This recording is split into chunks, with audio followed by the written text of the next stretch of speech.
আসসালামু আলাইকুম। বীর চট্টলা টিভি থেকে আমন্ত্রণ জানাচ্ছি। আমি তানিশা সুলতানা আফিফা।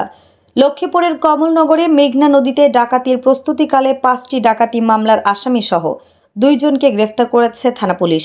গ্রেফতারকৃতরা হলেন চর কালকিনি ইউনিয়নের সুলতান আহমদ 42, পিতা মাহফুজ মাঝি এবং সদর উপজেলার তেওয়ারীগঞ্জ ইউনিয়নের মোহাম্মদ সাইফুল ইসলাম 20, পিতা জাকির মোল্লা। তবে এ সময় তাদের সঙ্গে থাকা আরও 7 থেকে 8 জন ডাকাত দল সদস্য পালিয়ে যায়।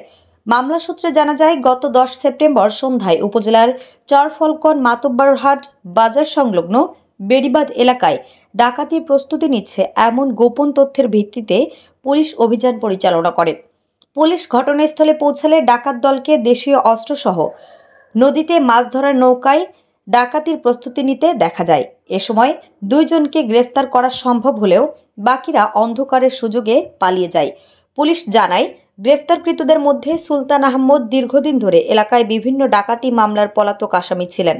তারা পরিকল্পনা করছিল নৌকাযোগে নদীতে জেলেদের উপর হামলা চালিয়ে ডাকাতি করার। তবে পুলিশের তৎপরতায় বড় ধরনের অপরাধ সংঘটিত হওয়ার আগেই তা প্রতিহত করা সম্ভব হয়েছে। এই ঘটনায় কমলনগর থানায় মামলা দায়ের করা হয়েছে। পলাতক ডাকাতদের ধরতে অভিযান অব্যাহত রয়েছে বলে নিশ্চিত করেছে পুলিশ। আমাদের আরও আপডেট নিউজ পেতে চোখ রাখুন বীর চট্টলা টিভিতে। ফেসবুকে ফলো, ইউটিউবে সাবস্ক্রাইব করুন।